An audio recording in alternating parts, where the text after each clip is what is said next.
Colm, tell me about your links with football. I have 4 brothers in the Cork senior team, so I have a lot to live up to really.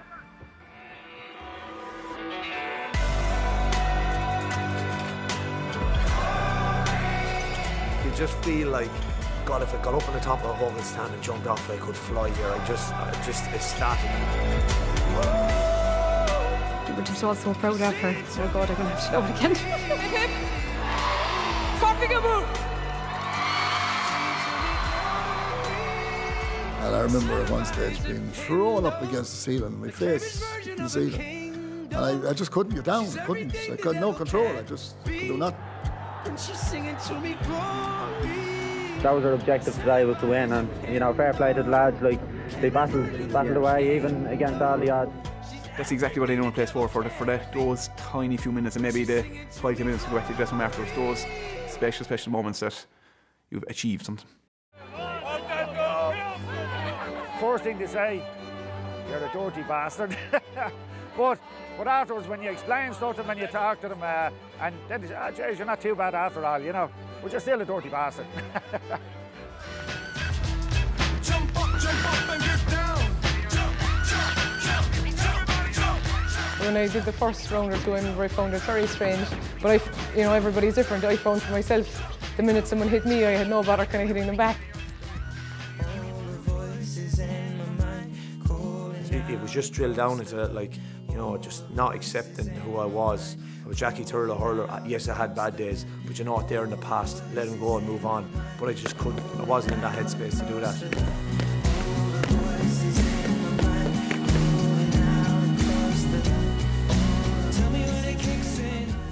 I didn't know how long the grieving process would take, and I remember talking to Dr. Con Murphy, who's the Cork doctor, who I formed a very good relationship with. He said, it takes a couple of years, Colm. He said that to me. We just met socially, and I didn't really know what he meant at the time, but looking back now, I do. It takes time to get over it, and I was always telling everyone I was fine and I was happy, but I wasn't really. There was a piece of me missing.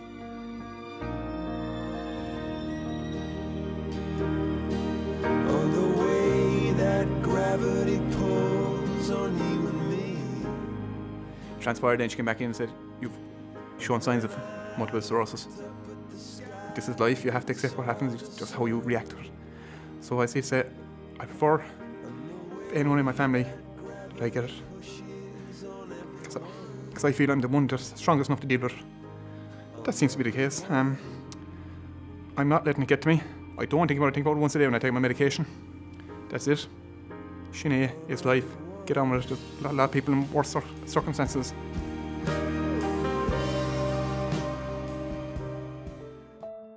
I knew after 2 weeks I was in serious trouble. And wasn't able to pay the bills and keep stock in and whatever. A receiver was appointed. At that time as well, my wife, but she got a brain hemorrhage.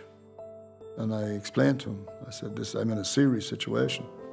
Sort of 3 young kids, and he sat in front of me and he said to me, since when did you start worrying about your wife?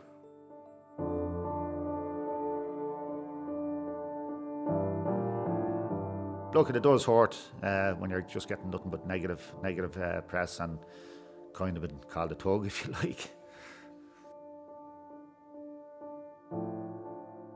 But the greatest rebel of them all is our darling girl called Rena. Rena, Rena, Rena Nebukala. I was hugely taken aback, first and foremost, very, very taken aback. And then I kind of came to realise that it was just a really lovely gesture. Rena, Rena, Rena Nebukala. Quite literally, I didn't sleep that night with excitement. I just remember it like it was yesterday, getting on the train in Killarney, my bag over my shoulder, I got a new tracksuit. Still have that tracksuit at home. Yeah, skinny jeans, I suppose they're everywhere now, but when he started wearing them first, I don't think anyone was willing to wear them.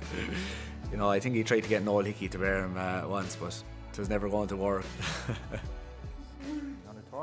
What's important to me in life now is obviously to be fit and healthy and happy, and Mags and Ciara are fit and healthy and happy, and you know, that's the be all and end all of it now. And getting out for a few points.